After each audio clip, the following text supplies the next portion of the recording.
এইটো জনমত চাগে মোৰ ড্ৰেছিং সেন্স এইটোৱে থাকিব। হেল্ল' এভৰিৱান, মই ৰশ্মি মোৰ নতুন এটা ভিডিঅ'লৈ আপোনালোক সকলোকে স্বাগতম জনালোঁ। এয়া আমি গৈ পালোঁগৈ লাইটলুম, আৰু মোৰ গতি দেখিছেই নহয় মই কেনেকৈ গৈছোঁ।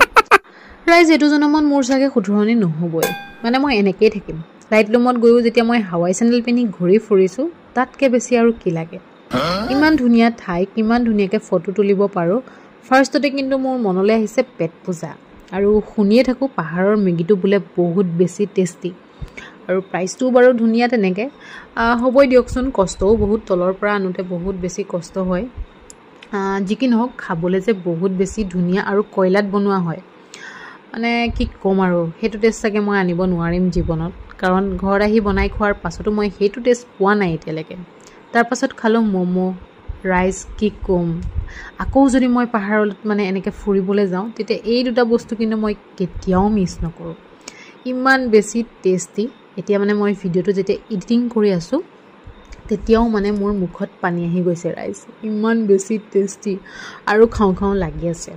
যি কি নহওক খোৱা বোৱাবোৰ বাৰু হৈ থাকিব। তাৰপাছত আহিলোঁ এইফালে, অকণমান বোলো ফুৰি চাকিও আহোঁগৈ, মানে ওচৰৰ ঠাইবোৰ চাওঁগৈ। লাইটলুম মানে যিটো ভিউ পইণ্ট হয় বহুত বেছি ধুনীয়া।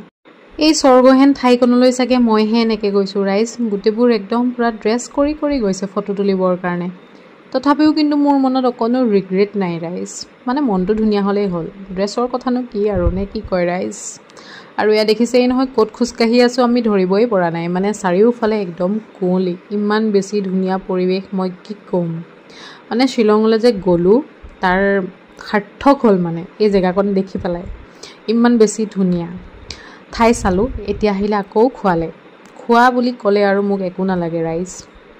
চাহ খাওঁ, মানে মেগী খাই আহিলোঁ, আকৌ চাহ খাওঁ। খোৱাটো মেইন, মানে খাবই লাগিব। আৰু মই মানে ঠাইতকৈ বেছি ঠাইটো বাৰু এক্সপ্ল'ৰ কৰি ভাল পাওঁৱেই, কিন্তু খোৱাটো মেইন, মানে খাবই লাগিব। ঘৰত চাহ যিমান নাখাওঁ, বাহিৰত চাহ একাপ খাবই লাগিব। আৰু সঁচাকৈ এই চাহকাপ বহুত বেছি ধুনীয়া আছিলে, মানে ৰিফ্ৰেছিং আছিলে। আৰু এনেকৈ ঘোঁৰাৰ পিঠিত উঠিও ফটো তুলিব পাৰি, কিন্তু মোৰ কলিজাখনে মানে সৈমত নহ'লে যে ফটো তোলা। এনেকুৱা লাগিছিলে ঘোঁৰাটো যদি মানে দৌৰি বেলেগলৈ গুচি যায় কি হ'ব, মই সেইটো ভাবিয়ে ফটো নুতুলিলোঁ। যি কি নহওক চাহ খালোঁ, লগত এনেকৈ দীঘল দীঘল ৰিং পাপৰ, আৰু এয়া হৈছে বানানা কেক। চাহ খাই হোৱাৰ পাছত আমি এইখিনিতে বহি অলপ দেৰি লেকচাৰ দিলোঁ। তাৰপাছত এয়া মই ভিডিঅ' কল কৰি ঘৰলৈও অকণমান দেখালোঁ পাপাহঁতক। যি কি নহওক আজিৰ ভিডিঅ'টো ইমানেই। আশা কৰোঁ আপোনালোকে ভিডিঅ'টো চাই ভাল পালে। শ্বিলঙলৈ যোৱাৰ ভিডিঅ'খিনিত আপোনালোকে ইমান মৰম দিছে, তাৰ বাবে অশেষ ধন্যবাদ। যিসকলে প্ৰথমবাৰৰ কাৰণে মোৰ ভিডিঅ'খিনি চাই আছে, তেওঁলোকে যদি ফেচবুকত চাই আছে তেতিয়াহ'লে পেজখন ফ'ল' কৰি দিব। যদি ইউটিউবত চাই আছে তেতিয়াহ'লে চেনেলটো ছাবস্ক্ৰাইব